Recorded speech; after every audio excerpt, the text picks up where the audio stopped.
আসসালামু আলাইকুম সবাইকে। এমসিকিউ ক্র্যাকার্স চ্যানেলের পক্ষ থেকে সবাইকে সুস্বাগতম।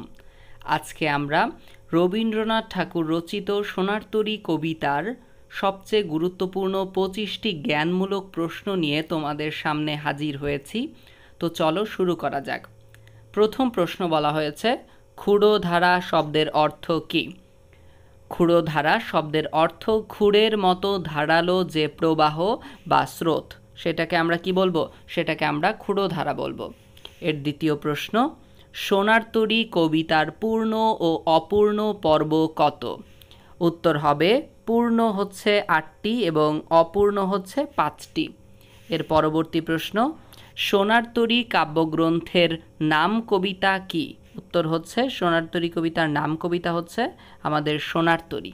এর পরবর্তীতে, শূন্য শব্দটি মাত্রাবৃত্ত ছন্দে কত মাত্রা? উত্তর হচ্ছে শূন্য মাত্রাটি মাত্রাবৃত্ত ছন্দে 3 মাত্রা। এর পরবর্তী প্রশ্নে আমরা চলে যাব। বলা হয়েছে, রবীন্দ্রনাথের প্রথম কাব্য বনফুল কত বছর বয়সে প্রকাশিত হয়? এটি হচ্ছে 15 বছর বয়সে প্রকাশিত হয়। এটি কিন্তু খুবই গুরুত্বপূর্ণ একটি প্রশ্ন, তোমরা অবশ্যই এটি মনোযোগ সহকারে দেখে যাবে। এর পরবর্তী প্রশ্নে আমরা চলে যাব, সোনার তরী কবিতাটি কি জাতীয় কবিতা? সোনার তরী কবিতার কিন্তু একটি রূপক জাতীয় কবিতা, এটাও কিন্তু খুবই গুরুত্বপূর্ণ একটি প্রশ্ন। এর পরবর্তী প্রশ্ন, সোনার তরী কবিতাটি কোন কাব্যগ্রন্থের অন্তর্গত? সোনার তরী কবিতাটি সোনার তরী কাব্যগ্রন্থের অন্তর্গত। এর পরবর্তী প্রশ্ন, সোনার তরী কবিতায় নৌকা এবং মাছি কিসের প্রতীক? সোনার তরী কবিতায় নৌকা এবং মাছি হচ্ছে আমাদের মহাকালের প্রতীক। এর পরবর্তী প্রশ্ন, আপাত দৃষ্টিতে সোনার তরী কবিতাটি কোন ছন্দে রচিত বলে মনে হয়? আপাত দৃষ্টিতে সোনার তরী কবিতাটি অক্ষর বৃত্ত ছন্দে রচিত বলে মনে হয়। এর পরবর্তী প্রশ্ন, সোনার তরীর নদীটির পরপারে কি দেখা যায়? উত্তর হচ্ছে তরুছায়া মসিমাখা গ্রাম দেখা যায়। এর পরবর্তী প্রশ্ন, সোনার তরী কবিতায় কয়টি চরিত্র পাওয়া যায়? 2টা চরিত্র পাওয়া যায়। আমরা অবশ্যই সবাই জানি মাঝি এবং হচ্ছে যে কৃষক ছিল, এটি ছিল এই সোনার তরী কবিতার 2টি চরিত্র। একজন হচ্ছে মাঝি আর একজন হচ্ছে কৃষক। এর পরবর্তী প্রশ্ন, সোনার তরী কবিতায় সোনার ধান বলতে কি বোঝানো হয়েছে? এখানে সোনার ধান বলতে জীবনের সৃষ্টিকর্মকে বোঝানো হয়েছে।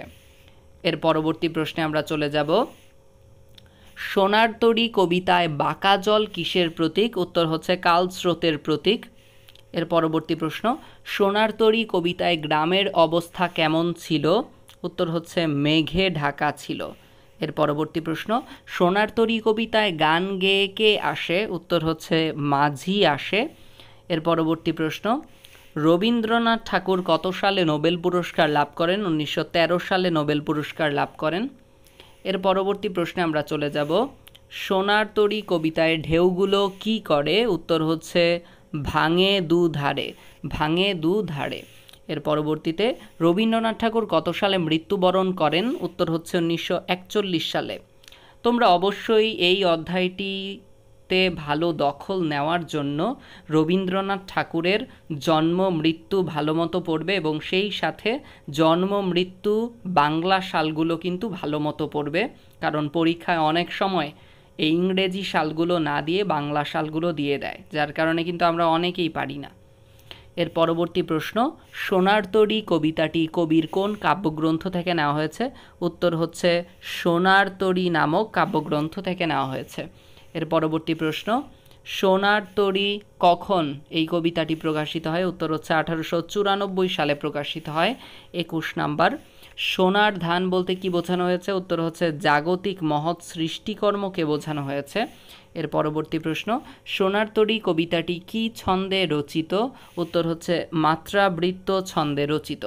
এর পরবর্তী প্রশ্ন, খড়পড়শা শব্দের অর্থ কি? উত্তর হচ্ছে শানিত বা ধারালো বর্ষা। এর পরবর্তী প্রশ্ন, সোনার তরী কবিতায় কোন ঋতুর কথা বলা হয়েছে? উত্তর হচ্ছে বর্ষা ঋতুর কথা বলা হয়েছে। এরপরে হচ্ছে 25 নাম্বার, ভরসা শব্দের অর্থ কি? উত্তর হচ্ছে আশা। তো এই ছিল আমাদের সোনার তরী কবিতা থেকে সবচেয়ে গুরুত্বপূর্ণ 25টি প্রশ্ন। তোমরা যদি এগুলো প্র্যাকটিস করে যাও আশা করি তোমরা এখান থেকেই কমন পাবে এবং আরও ভালো প্র্যাকটিস করার জন্য অবশ্যই কবিতাটি ভালো মতো পড়বে। তো এই ছিল, তো সবাইকে ধন্যবাদ। আসসালামু আলাইকুম।